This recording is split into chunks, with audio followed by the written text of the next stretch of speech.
आज एक नया दिन नए केस के साथ शुरुआत करते हैं। एक 22 साल का लड़का हमारे पास आया जिसका रोड पे एक्सीडेंट हुआ था। तकरीबन 2 घंटे पहले एक्सीडेंट हुआ था। सब लोग इमरजेंसी में आए क्लिनिक। तो हमने देखा, देखने में पता चला उसका नीचे के जबड़े में चोट थी। एक्सरे कराया तो उसमें पाया कि राइट साइड का एंगल फ्रैक्चर, जबड़ा दो जगह से टूटा हुआ था। एक राइट साइड में एंगल यहाँ फ्रैक्चर हो गया था और लेफ्ट साइड में पैरासिम्फाइसिस फ्रैक्चर, जैसा कि आप लोग एक्सरे पे देखेंगे।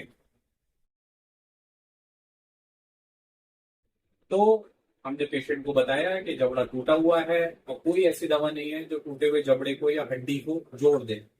तो इसमें प्लेटिंग होगी या वायरिंग। वायरिंग एक ऐसी विधि है जिसमें दांतों को कस दिया जाता है और 40 दिन के लिए मुंह बंद रहता है। बट मेडिकल हिस्ट्री में पाया कि पेशेंट को एपिलेप्टिक फिट्स पड़ते थे, जिसकी वजह से वायरिंग करना असंभव था। तो हमने डिसीजन लिया कि हम इनका ऑपरेशन करेंगे। एपिलेप्सी थी तो बेहोशी में ऑपरेशन करना पड़ा। आप लोग टिप्स देखिएगा तो उसमें ऑपरेशन करके कैसे हमने प्लेटिंग करी और विद इन 3 वीक्स में पेशेंट का फॉलो अप लिया है आज। और पेशेंट 100% सेटिस्फाइड है और खुश है। तो आइए देखते हैं कैसे कैसे एक जबड़ा टूटा केस शुरू से लेकर आखिर तक किया जाता है और पेशेंट ठीक होता है।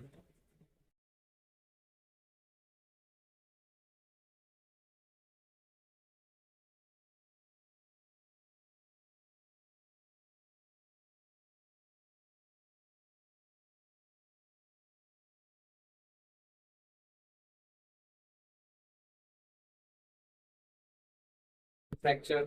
Now the condition of the patient is well. See the occlusion. बंद करिए वो, दांत मिलाइए। See, it's almost in occlusion. There is no sign of any fracture or healing. There is no sign of any incision or suture or any wound dehiscence. बड़ा मुंह खोलिए।